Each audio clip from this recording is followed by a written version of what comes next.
Pemirsa, seorang pedagang diduga nekat membunuh istri sirinya sesaat setelah minum minuman keras di sebuah warung kawasan Celukan Bawang, Buleleng. Tersangka yang bernama Suin ini tak bisa mengendalikan emosi dan langsung memukul korban hingga tak berdaya.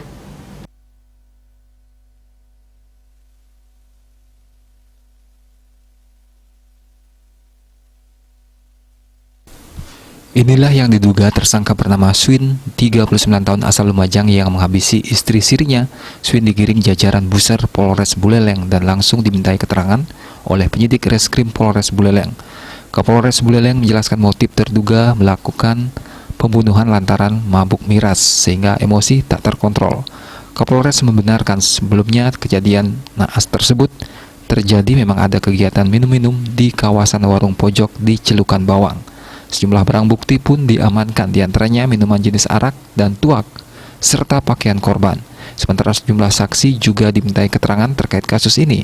Sementara di sisi lain mayat korban berencana akan dilakukan otopsi untuk menyebabkan kematian korban.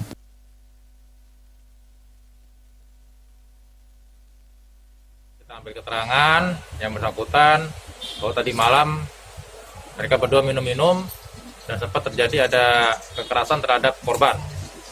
Saat ini pelaku sudah kita amankan, sudah kita periksa, nanti 1x24 jam hasilnya seperti apa, dan korban akan kita lakukan otopsi untuk mengetahui penyebab kematiannya.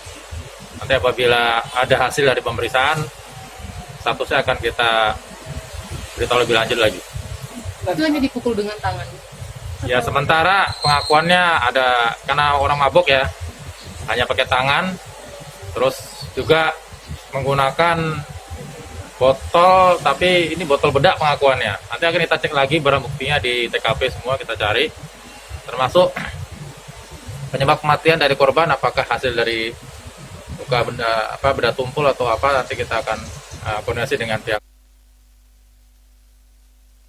Sementara itu, tempat kejadian perkara, tepatnya di Banjardinas, Tegalantang, kini masih dipasangi garis polisi. Komang Yuda, Bali TV.